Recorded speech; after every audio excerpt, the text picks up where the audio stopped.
Hey, what's up everyone, and welcome back to another episode of Wild Game Cooking with Second Habit Outdoors. On this week's episode, we're going to show you how to make venison carnitas. To start things off, we'll make the salsa verde.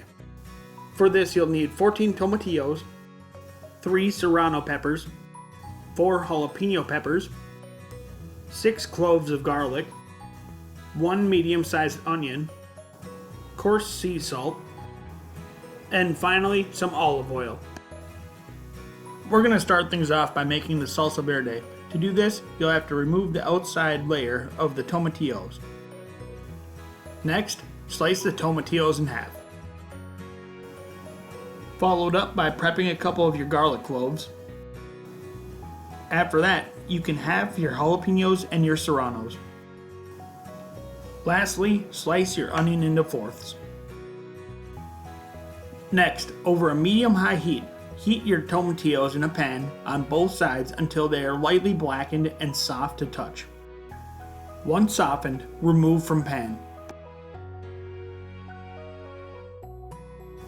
Using the same pan, add some oil and then add your jalapenos and continue the same process. You can do the same for the onions, the serranos, and the garlic, all lightly blackened, and then you want them to be soft to touch.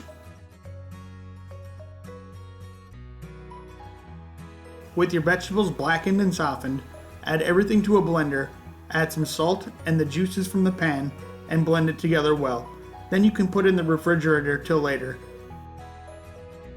Now it's time to start on the meat. For this, we chose to use a venison roast. Start by cutting your meat into 1-inch cubes. With your meat cut, you can now add some salt and pepper. Next, add your meat to a Dutch oven pot or a crock pot and use 1 whole orange, squeezing it out and then placing the whole orange in the pot. Then add 5 or 6 garlic cloves, followed by 1/2 an onion, 1 cinnamon stick, 5 bay leaves, about half a bottle of Mexican Coke, some olive oil, and a couple tablespoons of the salsa verde. Place on the stove and slow cook for 1.5 hours to 2 hours. Next, using a colander in a pot to catch the juices, pour out the contents from the Dutch oven or the crock pot. From there, use some tongs to separate the meat from the vegetables. Using 2 forks, shred all the meat. This should be pretty easy because the meat should be very tender. Next, we placed our meat back into the pot to soak up some of those juices. Finally, we used a pan to lightly sear the meat. This can also be done with a sheet pan and a broiler if you have that as an option.